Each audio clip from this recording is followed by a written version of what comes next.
மகாநதி சீரியலில் சாரதா அம்முவை தன்னுடன் அனுப்பி வைக்குமாறு விஜயிடம் கேட்கிறாள். முதலில் அதற்கு மறுத்த விஜய் பின்னர் தாத்தா மற்றும் ராதா ஆகியோர் கூறியவற்றை கேட்டு சம்மதிக்கிறான். அதை கேட்ட அம்மு மகிழ்ச்சியடைகிறாள். அனைவரிடமும் விடை பெற்று சாரதாவுடன் புறப்படுகிறாள். அம்மு 3 நாட்களாக பள்ளிக்கு வராததால் வருத்தமடைந்த காவேரி அது பற்றி பிரின்சிபாலிடம் தெரிவிக்கிறாள். பிரின்சிபால் விஜயுடன் தொலைபேசியில் பேசுகிறார்.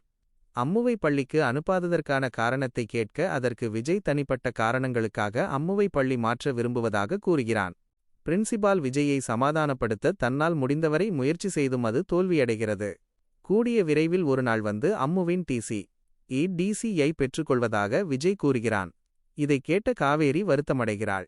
சாரதா மற்றும் கங்காவுடன் அம்மு வருவதைக் கண்டு அனைவரும் மகிழ்ச்சியடைகின்றனர். நர்மதாவின் மேற்பார்வையில் குழந்தைகள் விளையாடச் செல்கின்றனர். அதனை சாரதா அறை வாசலிலிருந்து பார்த்து கொண்டிருக்கிறாள். பின்னர் சாரதா நிவினை தன்னுடன் வருமாறு கேட்டுக்கொள்கிறாள். அவர்கள் கார்த்திக் வீட்டிற்குச் செல்கின்றனர்.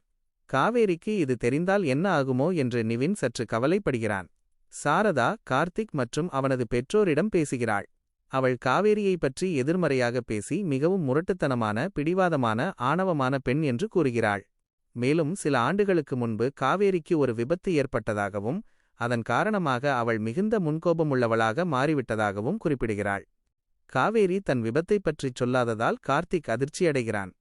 சாரதா காவேரி அவனுக்கு நல்ல மனைவியாகவோ அல்லது அவனது பெற்றோருக்கு நல்ல மருமகளாகவோ இருக்க மாட்டாள் என்று கூறுகிறாள். மேலும் தான் உண்மையை சொல்லிவிட்டதாகவும் முடிவை அவர்களே எடுக்கட்டும் என்றும் கூறிவிட்டு வருகிறாள். சாரதாவின் வார்த்தைகள் கார்த்திகையும் அவனது குடும்பத்தையும் குழப்பத்தில் ஆழ்த்துகின்றன. வீட்டிற்கு திரும்பும் வழியில் சாரதா பேசிய அனைத்தையும் கேட்டு நிவின் வருத்தப்படுகிறான். ஆனால் சாரதா காவேரி அம்மு மற்றும் விஜய்க்காக இந்த திருமணத்தை நிறுத்த வேண்டிய கட்டாயத்தில் இருப்பதாக அவனிடம் கூறுகிறாள். இத்துடன் இன்றைய எபிசோட் முடிவடைகிறது.